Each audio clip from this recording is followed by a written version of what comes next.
Mostly gonna be recording this episode for the podcast. I know it was a little bit last minute, but welcome to episode 20 of the Thunderdome Puckcast. Of course, yours truly, the Sports Moose, part of the Sports Heap duo with Emrod, of course. So let's get right at it. I wanted to talk qualifying round. And what we'll do is we'll need to switch over to Topic Cam. There's lots of topics to look at. Of course, qualifiers and round robin. If you weren't in the top four, just for background, of course, you're in the qualifying round playing against 5-12, 6-11. But if you were in the top four, you're playing a round robin against the other top four to determine seeding. And that's where the Lightning were, fortunately. So really not too much to play for in terms of survival to the first round of the playoffs. You automatically qualified. But some interesting developments during the qualifying round. And I'm really torn if I want to see this continue, because this was amazing. And I hope, it's a shame that it took a pandemic to bring this idea to the forefront. But almost like in any industry, right? When times are tough, that's when innovation is at its best. And we've seen some great stuff from the NBA, MLS even. I hope they have like a start of season tournament at least once every couple years. This was just a lot of fun to watch. And same thing for NHL. I mean, this has been phenomenal. Usually it's, you're getting ready for the start of here's another 82 game season. What's going to be the difference this year? MLB is the same way. Here's another 162 games. I'll see you in September when things might be more interesting. But having some sort of beginning of the season or mid-season tournament, and I think we were talking about that with Emrod on our last episode of Balls, Brews, and Bros, would just be awesome. Just to have like not necessarily in March. We don't want to take the spotlight away from March Madness tournament, but like a Christmas tournament for the NBA or something with something at stake. Maybe like automatic playoff qualification or some money or something. And maybe the records, of course, count for your normal 82 game season, but it would be pretty amazing to be able to have some sort of tournament in the middle. And I'm wondering if the NHL permanently goes to this 24 team playoff, especially now, the next year or two, Seattle starting, we're up to 32 teams. And I know the playoffs are supposed to be a special thing. I understand it. All the purists are, some people think 16 teams is too many. And, half the league making the playoffs. Look in the NFL. NFL even expanding, to 14 teams now making the playoffs out of 32. And MLB, the playoffs are even more special, right? Used to be just 8 teams. I think now they're expanding. I think they expanded quite a bit. I'll have to look that up again. I know we've talked about it a few times on Triple B, but I think quite a few teams making the MLB playoffs this year as well. So I don't know. I know hockey purists are going to hate it. I'm right in the middle because I want to preserve the game, but I love this. I love this 24 teams make the playoffs because it's absolutely insane. And hockey games back to back to back, even during the week. I mean, it's just like March Madness, right? Start at 11 a.m. You're going through the whole day with games back to back to back. It's been awesome. It's been absolutely amazing. And I think this is a format that seriously needs to be looked at. Anyway, of course, don't forget, we're about to kick off some pretty good stuff, no pun intended, with football coming back, of course. The Bucking Hangover probably coming back online in the next couple of weeks as more Buccaneers news comes to the forefront.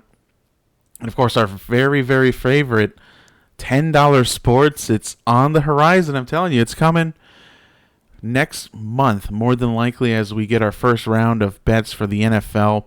Though I think we're going to sneak some special NHL episodes on there, so make sure you're following us on Facebook, the Sports Heap. And we're going to do some quick 5-minute episodes for picks for the NHL. I might do one as these games come to an end, as we're looking into round 1 of the Stanley Cup playoffs. Don't forget, again, to make sure you're following us on your favorite podcasting platform as well. Finally made a giant dump of Thunderdome Puckcast episodes, so we're all up on your favorite podcasting platforms: Apple Podcasts, Google Podcasts, Spotify, and iHeartRadio. I'm really liking this I got a new boom mic here that brings the microphone a little bit closer. Like doubled the range of my old one. I bought a really, I think Emron and I bought the kind of like a podcaster starting kit with this smaller arm that's like, I have it like fully extended before, and I have to like lean in over here to really get on the mic. Now I got like a 40-incher, so I'm able to move it all around. And I can just be right here in front of the camera, talk right into the microphone. It's great. Wonderful. So happy. I think the next time we got to upgrade, kind of, again, this is like a starter microphone, so might have to jump up to the next tier of microphones for a little bit better sound quality, but neither here nor there. All right, let's get the show on the road. We did all the business talk. Now it's time to talk Stanley Cup qualifiers, and this is the big what the big tournament looks like. Of course, the qualifiers, best of 5, and your teams down at the bottom, the round robin, just playing each other once to determine seeding. And we did previews of each of the qualifying series with, of course, Moose's pick for the series. And the jury is going to be out until later tonight on how we did. Of course, the big series coming to I think the only series going to 5 games, Toronto-Columbus, is going to be determined later tonight. I think 8 Eastern, big primetime game for the Leafs, and getting some exposure for the Columbus Blue Jackets, which is great to see. I'm picking Columbus. I picked Columbus back when we did our picks. So Columbus had them on the ropes for game number 4, but Toronto with a crazy 3-goal comeback with 4 minutes left to go. They were down 3-0, 4 minutes left to go. If you don't follow me on Twitter, make sure you do at Moose_TSH. But I was going crazy. I'm like just going off on Leaf fans, just laughing it up. Thanks for coming, Maple Leafs, to your own home stadium. You get to be kicked out of here pretty quick, just like Edmonton and the Blackhawks, and we'll talk about that shortly. But yeah, it was supposed to be Columbus's victory party. You could just see Torts' face going from stalwart like he usually is to furious. And again, another great post-game conference or post-game interview with him. He basically answering all questions with, I don't really want to talk about it. So smart on you, Torts, because I know he gets pretty angry sometimes. So the big game still left on the docket here, Toronto-Columbus. All the other series have been determined. So Moose's, right now I'm shooting 3 for 7. I've called 3 of the 7 series, which is very disappointing. So let's talk about where Moose actually nailed it here, which is very rare, right? Looking at only 3 of the 7, could be 4 for 8. So don't let's not skewer Moose yet. But 4 for 8, I'm hoping to shoot for if Columbus wins. But I guess the pick I'm most proud of is the Arizona pick. And again, we looked at that matchup close up, and I was really concerned about this one, and I'll tell you why. All the news coming out of Arizona's GM, the Wonder Kid, who's supposed to be the Wonder Kid, the youngest GM in the league, just having a big falling out with Arizona's front office. Things got messy, things got public, and the rumor on the street was that he was being courted by the New Jersey Devils. They're in the middle of a big turnaround and a big rebuild, so why not bring the Wonder Kid over to New Jersey? Some tampering allegations going on there. I thought that was going to be it for Arizona. I'm like, oh, here goes my one pick where I thought I was going to have it. And they came out and absolutely dominated Nashville for the most part. Great goaltending from Darcy Kemper. They could score. I mean, that's a scary team. Now, everyone forgets Taylor Hall's on that team.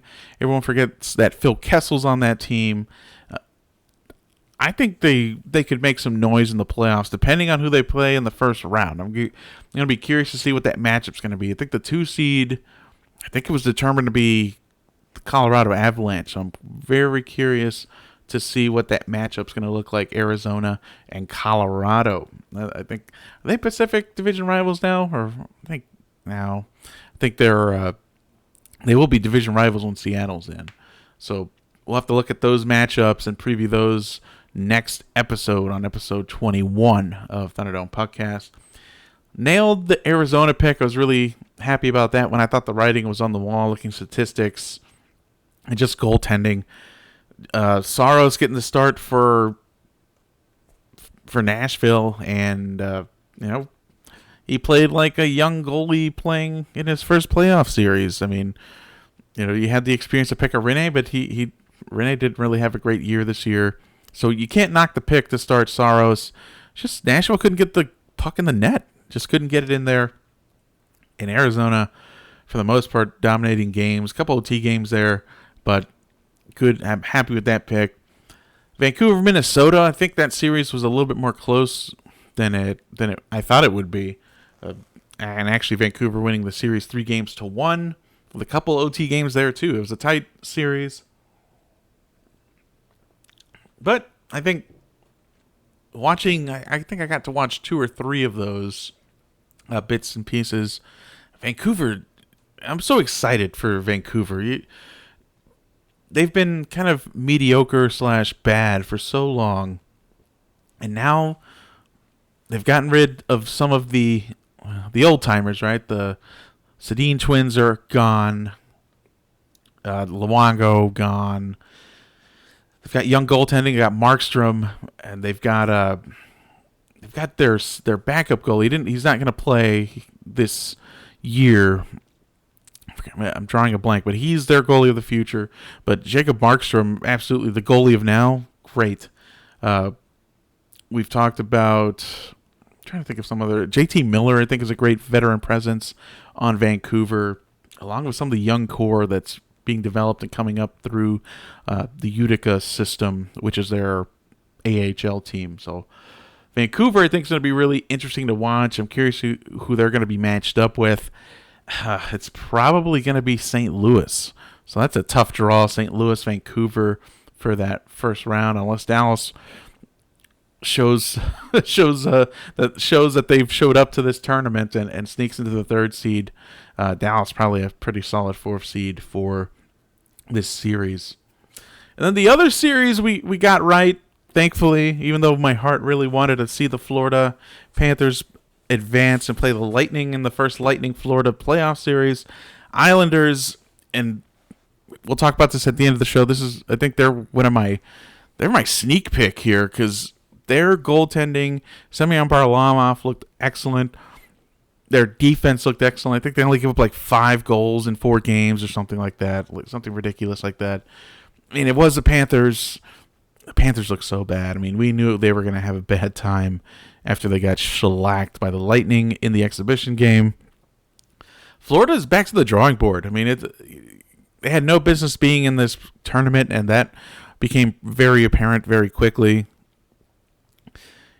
And they're spending $10 million on Bobrovsky. You got a $10 million man in goal who gave up over 3 goals against for the season and in the tournament as well, to an Islanders team that isn't known for their scoring. So glad we got the Islanders, got Vancouver, and we got the Coyotes, where we didn't get a lot of stuff right. We got a lot of surprises and a couple WTF moments here. Oh, not really a surprise. Calgary, Winnipeg. I think we previewed that one, I think, twice, because it was going to be such a great series, and it ended up being great. Fortunately, I think what really hurt Winnipeg was, I don't think Patrick Laine played the whole series.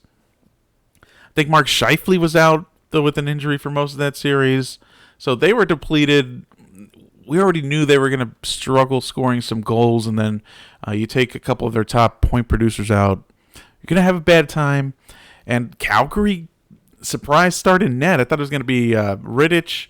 They went with Cam Talbot, and he's played well. He played well enough to win, to control, to backstop the team, and Calgary can score goals, and that's really when we had the tail of the tape between these two teams.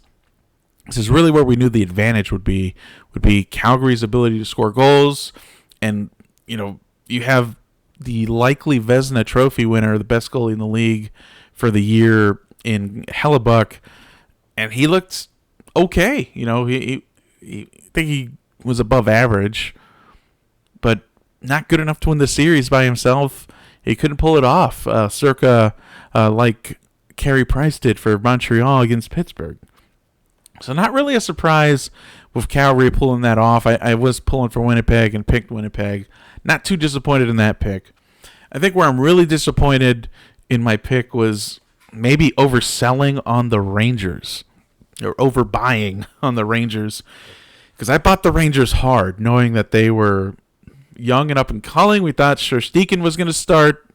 He didn't. I think he had some injuries. Didn't start till game 3 or 4. Was that a sweep? I think that might have been a sweep. So I think he started in game 3 and still came up with the L. Yeah, this, again, not really a surprise when you look at the tail of the tape. I mean, all the check marks on Carolina's side, but I kind of wanted another pick against the grain. And then the Rangers were a popular pick here, mostly because Carolina's questions in goal. But those seem to be answered. Mazarek started the first game. I think he started the. Did you start the exhibition game? I think you did. But they ended up going with James Reimer, and Reimer has looked really good. I mean, he's your dependable backup goalie / 1B option, I guess you could call it. Looked good in the series. Rangers just couldn't get it going offensively. That Carolina defense, I think, is very underrated. We talked about it as a strong point when we were doing the tail of the tape between these two teams. And that defense really came to play. Jacob Slavin, amazing. You're looking at a team that's going to get better. I mean, Dougie Hamilton might be coming back might be ready for the first round. If Carolina sneaks into the second round, he might be back. So you have a Carolina team that's a 6 seed that probably is going to get even better. And now for the 2 WTFs. I mean, I was lambasting Chicago endlessly on this show. And, part of that is having some family that are Blackhawks fans, and it's always fun to have a good rivalry in the family, right? But Chicago was so bad this year, and basically complimentary. Welcome to the playoffs. We need some big market. You're the 12 seed. So the last team making it out of the West, they were so mediocre this year. And I know part of that was injury trouble with Corey Schneider, or Corey Crawford. Schneider. With Crawford, and really not having dependable goaltending.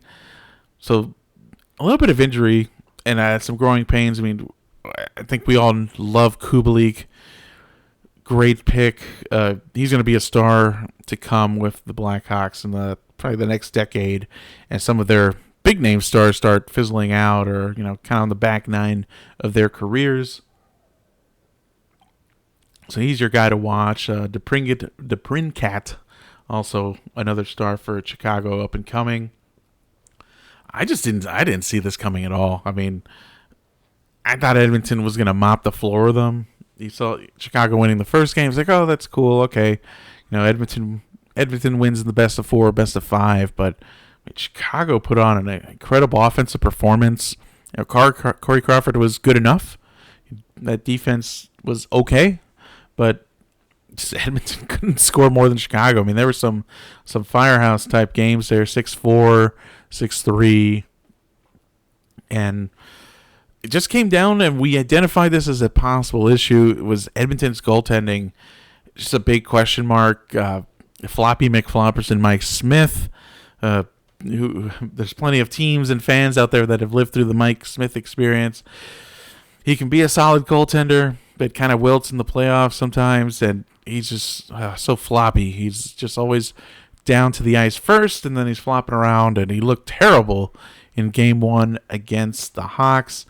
Then they threw in Koskinen for the rest of the series, and he had some great saves, but he also had some pretty rough moments. And lo and behold, that's all you needed to give the Blackhawks. And don't count Patty Kane, don't count Jonathan Toews out yet. They are not ready to retire. Some of that old core still there and ready to produce. So this is going to be a great series. I think it was clinched that they're going to play Vegas. If you look right down below, that was a big surprise for the round robin. The number 3 seed coming in And jumping up to the 1 seed, Colorado stays in the 2, and St. Louis likely going to end up in the 3 seed. Depending how they perform against Dallas, Dallas does not look good. So they're going to be a pretty weak 4 seed. So who's Dallas going to end up playing? Probably like Vancouver or something like that. That's, I think Dallas will end up playing Vancouver. Don't quote me. Vancouver. So that might be it. I think the Canucks can get by Dallas the way they've been playing. Then back over to the East, the biggest WTF. But I wanted to call this. I wanted to call this so bad. If you remember when we were doing the tail of the tape, Pittsburgh, Montreal. On paper, absolute domination. It should have been, at least. But part of me wanted to make the call, and I wish I did, so we had this on record, that I think Carey Price in Montreal could get the job done, and that's exactly what happened. Didn't even take 5 games. 4-game series. Montreal gets it done. 3-1 against the Penguins. The Penguins look so bad.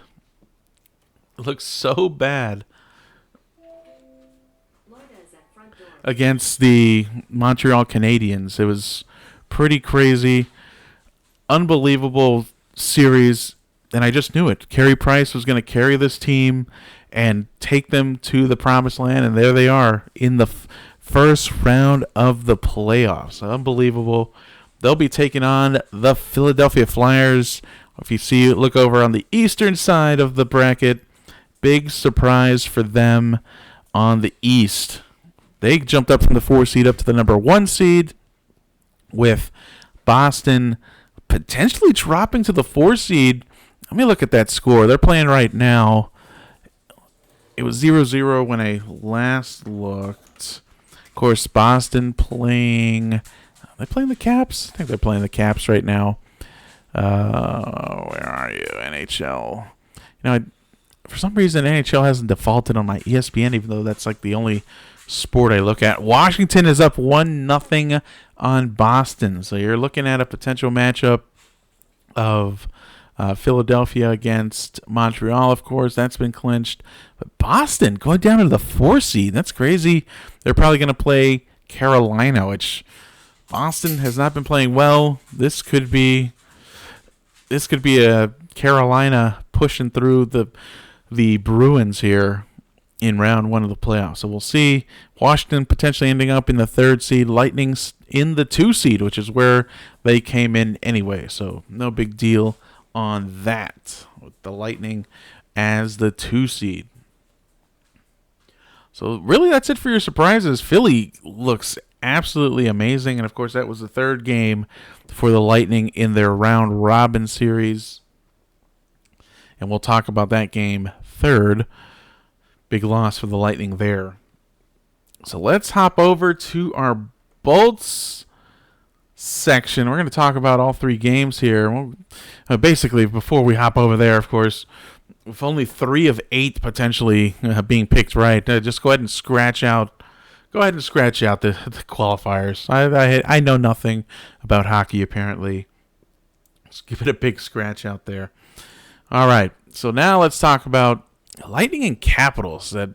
So we were really excited after that 5-0 shellacking against the Panthers. Of course, we were a little bit cautious because it is the Panthers after all. They had no business being in the playoffs. And really cautious because Capitals probably posed the most challenging matchup for the Lightning per se. I think the Lightning didn't even beat them this year. I think they were, 0-2-1 maybe against the Capitals this year. So felt confident against the Flyers and the Bruins. But Capitals always give the Lightning a little bit of trouble despite some of our playoff history. And this game started out pretty great, right? 1-0 lead. We were controlling play. First period was an absolute display of control by the Lightning. Cooch getting on the board of a snipe. And then transitioning into that second half of the second period, it's amazing how even despite 5 months going by, we're still seeing the same trends of in the NHL. One of those trends, of course, Pittsburgh was playing like absolute hot garbage heading into the pause in March. I think they had lost 9 of 10 or something crazy like that. They played like garbage here in August even, which blows my mind. Philly, on the opposite side, they had won their last 9, playing like absolute fire going into the play in August. But Lightning, kind of concerned, right? You're following trends. They didn't play well heading into the pause. But the big knock on them is no 60-minute games. And we saw this again. Mitchell Steven gets on the board. We're really excited. First playoff goal for him. Awesome. And then you hit the 10-minute mark, and it's like extreme tilt. Everything gets shifted, sliding towards the Lightning end of the goal. And it was basically hold on for your dear life. I mean, they scored 2 goals in the second, and the third was it was mostly a Washington onslaught. I mean, I'm here listening on the radio because it was during the workday. I'm driving home, and it was just listening to Dave Mishkin panic and Esposito going off on the referees. Again, great points. Washington, I think, was among one of the most penalized teams in the league. I don't think the Lightning got a power play this game. I mean, let me look at the power play stats. How many penalties they call on Washington? I think we had some matching minors. Yeah, 0 power play opportunities. So 2 matching minors called on the Capitals. No power play opportunities at all for the Lightning, playing one of the most penalized teams in the league. Unbelievable. And Washington goes 1 for 4 on the power play. Ended up out shooting us 33-28. Hits were even. I mean, it was an even game. Face-offs were 52-48, favoring the Lightning. This was a pretty even game. Block shots are right there. Giveaways, takeaways. Lightning pretty good with managing their giveaways. But again, it's just about play, and Vasi looks shaky. The 2 goals going in kind of shaky, and we saw that again against Boston. So he looked awesome yet shaky at the same time. And I had tweeted this out. It's like this, conundrum of he looks so great, but then he lets in a couple squeakers, which happened in Boston as well, against Boston as well. So really wondering what the deal is with goaltending. Hopefully we're getting the kinks out, right? Still getting going. We've only played 4 games. Now it'll be go time once we get into the first round of the playoffs. But overall, had to go to a shootout. Things were pretty even in the overtime, entertaining, like 3-on-3 as usually. And thankfully in the shootout, getting the job done and taking the W, we'll take it, right? First competitive game back. A couple places to improve. Okay, no big deal. So then we go against the Bruins. And once again, things are looking great. First period, domination. I think we're up 2-0 the first period, right? That's right. So Braden Point gets on the board, and Killorn gets on the board on the playoffs, on the power play. 2-0 lead.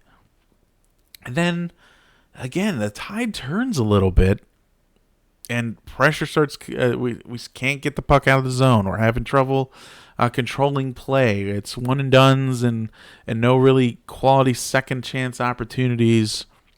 And I think on the shot clock, we were outshot probably in the second half of the game, similar to Washington. McAvoy gets on the board the second half of the second period, about 4 minutes left to go. And then opening up the third period, scramble, and Wagner gets on the board. I think was that a screen or deflection? I can't remember. Usually I have the highlights for you, but cutting it close today of getting the show going. Thankfully, Tyler Johnson gets the job done in regulation. Don't have to worry about overtime or shootout, the fate of the shootout. So this game we get to gloss over a little bit, but kind of a weird effort again that we can't just put the game on lockdown. And let's look at the power play. I think obviously we scored the power play, so we got a power play here. But again, Boston is one of the most penalized teams in the league. Only 2 power play opportunities for the Lightning. So 1 of 2 on that. But the Lightning really struggled. And again, listening to the radio on this one coming home, face-off circles, 60 to 40% in favor of the Bruins. Absolute domination in the face-off circle. And this started, again, in the second period where the balance of power started shifting in favor of the Bruins. They were absolutely dominated the face-off circle. I think when I saw the statistics, they won 20, I think it was 20-6 on face-offs in the second period alone. So it was absolute domination. When you're not winning face-offs, you're not getting puck possession, and you're going to be in trouble. I mean, you got to really be careful when you're not winning face-offs. All right, so luckily a big win in a clutch performance by Tyler Johnson at the end. Really fortuitous. I mean, Lightning probably should have won that game, similar to Washington too. I mean, they for the majority of those games, they were the better team. And that drastically changes as you get to the the Philadelphia game. And I had a weird feeling about this, kind of feeling the tone. It was nice Saturday night, getting some burgers ready, enjoying some time. And it's like, all right, I get to watch this game from start to finish. And I kind of wish I didn't. And I felt it. You could feel like, okay, the Lightning are, and this is the way they've been this year. It's like they've been on the cusp of first round seed. It's like, all right, we got this. We got this clinched. And you're playing the hottest team in the league. They've got something to prove coming in with the 4 seed. And boy, did they prove it. If you're here looking online or watching the replay of this, of course, we got goalie matchup. Big star, Carter Hart. Up and coming star. Is he the answer in goal? They've been looking for so long for some stability in goal. It looks like Carter Hart's going to bring the heat here. 21-year-old, similar to Vasi a couple years ago. He looked great in this game. Absolutely great. And the Flyers looked absolutely great in this game. Dominating for periods at a time. I think they outshot the Lightning 19-6 or 20-6 in the first period. Thankfully, the Lightning turned it around second, third period. I think they only gave up 10 shots the rest of the way. But it just wasn't enough. Carter Hart keeping the puck out of the net. Bolts could only score 1. That was mid-third period, maybe. Let me take a look at when we scored, because I was like, all right, we got this. That was second period. Johnson on the power play. Nice little tic-tac-toe. But we couldn't keep the puck out of the net. Deflection, I think the Abe Kubel goal was kind of he can't really do much. Deflection right, basically parallel with the crossbar, so of course it counts. And then I'm trying to remember the second Abe Kubel goal. Just a snipe. I think they scored. They were scoring just off the power play, and I forget if it was the Farabee goal, or I think it would have been the second Abe Kubel goal, where it was just cross ice. I mean, he was standing alone in the zone and gets it right by Vasilevsky, and I'm pretty sure the Farabee goal was similar, where it was just wide open in front of the net. I think in the slot even, and just nailed it by Vasilevsky. Vasi had some great saves, but again, kind of looking a little squeaky. And this has been playoff Vasilevsky the last few seasons. Definitely last season against the Capitals. Looking squeaky, looking sieve-like, and I hope he gets it together. But he needs help on the defensive side of the puck, and part of that was an early injury to Victor Hedman. I mean, Victor takes up so much space out there. Nominated again for a Norris Trophy, won it last year. So he's a difference maker, and he's someone that I don't think we can play without. I think this team has been used to playing without Stamkos, and I guess this transitions into the best of time, worst of times. But let me give you, before we get into that talk, let's go over the stats for the game. 50-50 on the face-off circle, so at least a little bit of a better effort there.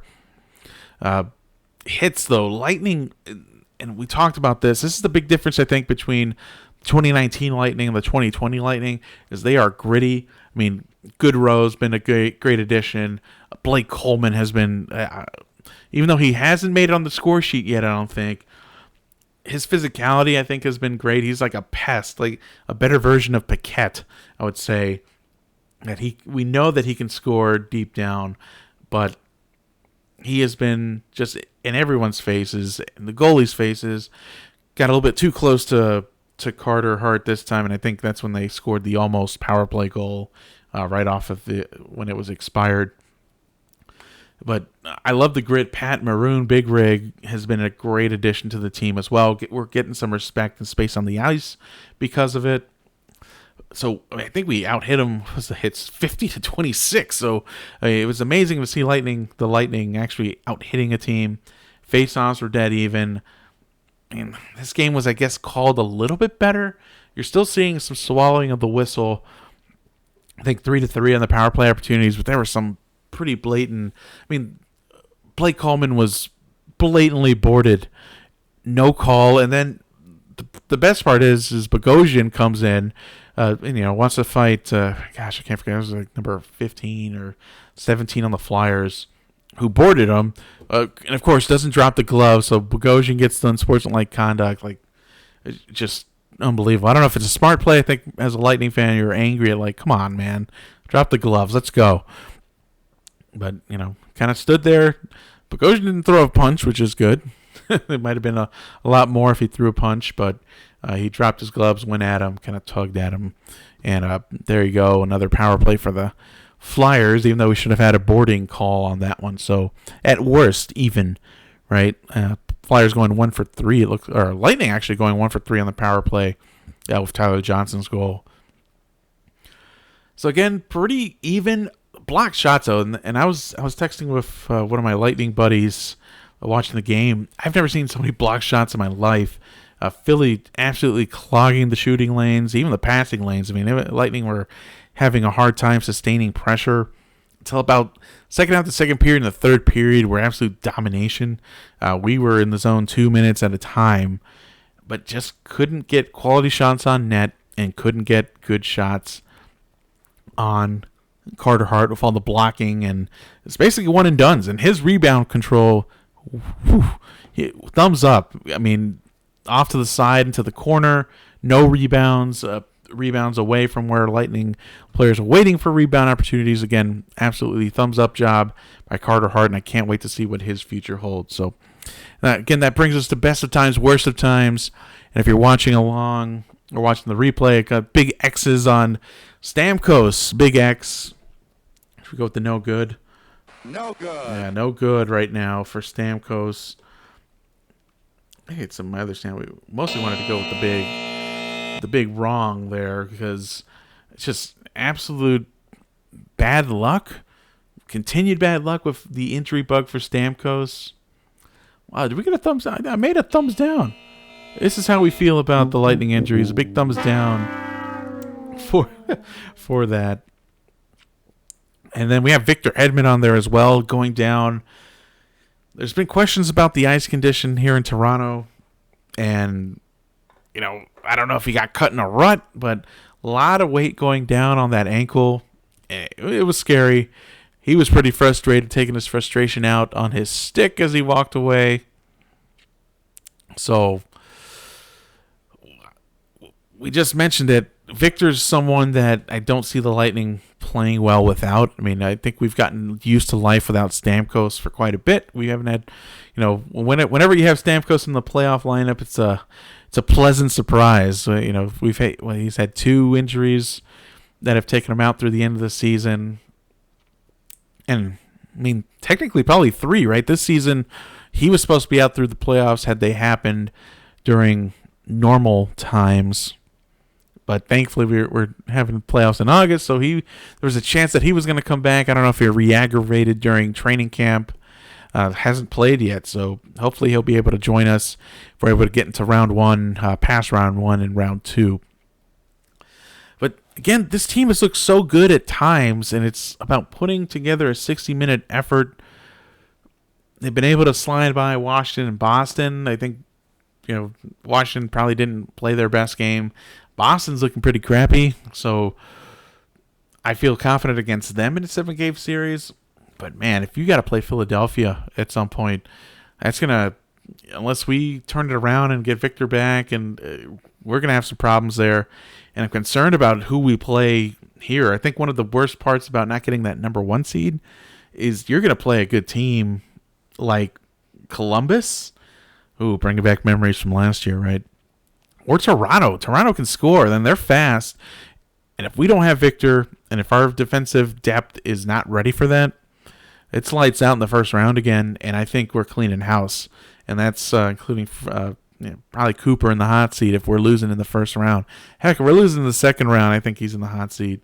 No reason why we shouldn't have a cup at this point. I mean, I know we've sniffed it. We've been close twice. But with this talent, you got to win the cup. It's win or go home. You got to win the cup this year. There's no ifs, ands, or buts about it. This has to be the year, especially after the embarrassment of last year.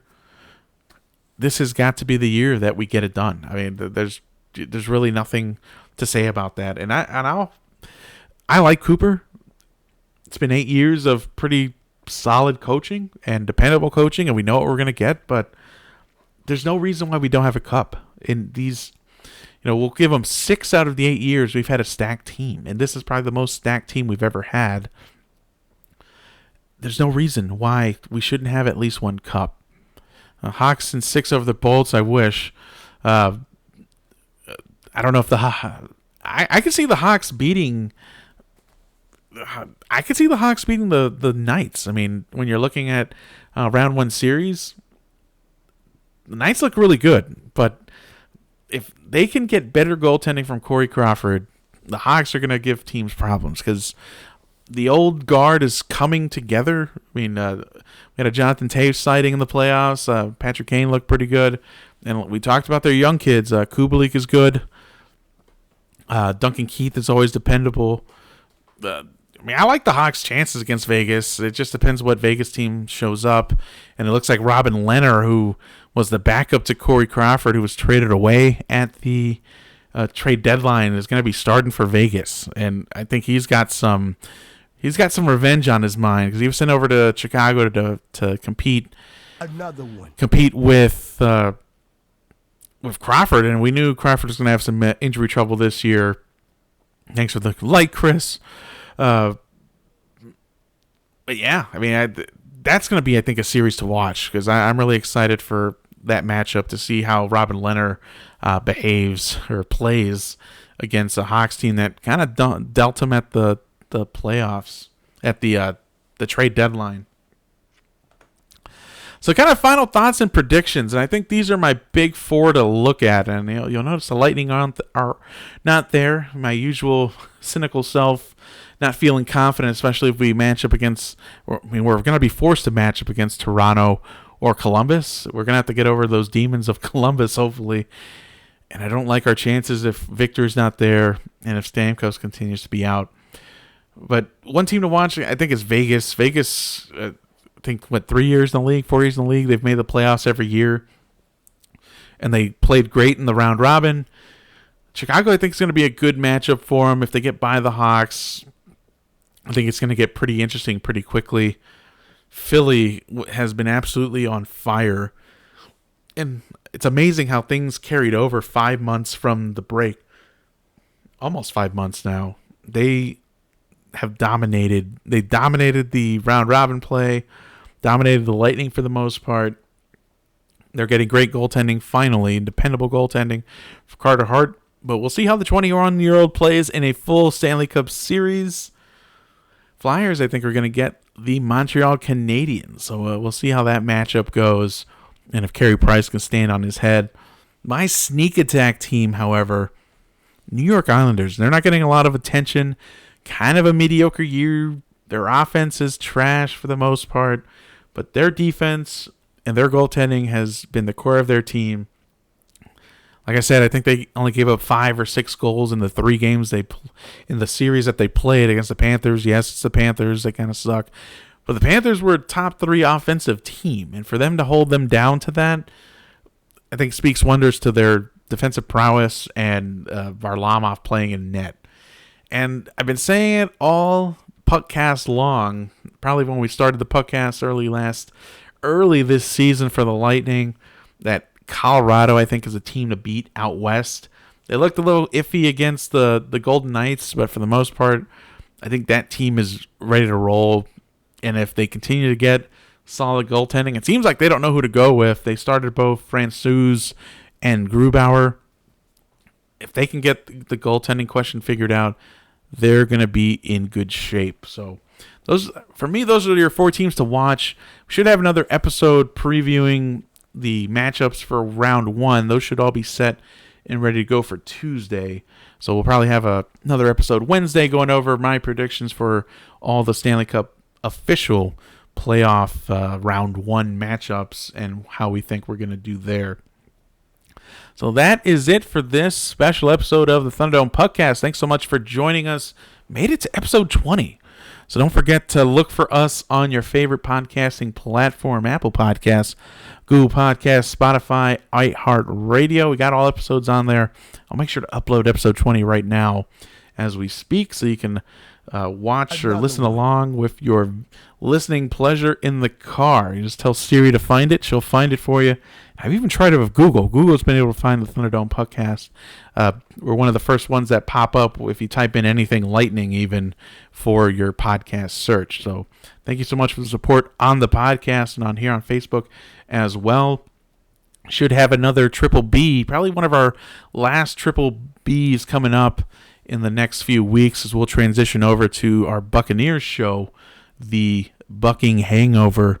And $10 Sports is coming back, so be on the lookout if you're a sports gambler. Our picks are coming soon as the NFL gets going, and we'll have some special editions, some quick 5-minute episodes on Facebook for the NHL picks for the round 1 of the playoffs and moving forward. It's been your host, the Sports Moose, with the Thunderdome Puckcast, part of the Sports Heap network of shows. Thank you so much. Make sure you follow me on Twitter at Moose_TSH. At Moose_TSH for all my latest thoughts on what's going on, especially if I'm live watching games. I'm usually on there posting some pretty dank memes as well. We will see you next week. Go Bolts. Beat, I guess, those Blue Jackets or Leafs. We'll find out soon enough. Take care.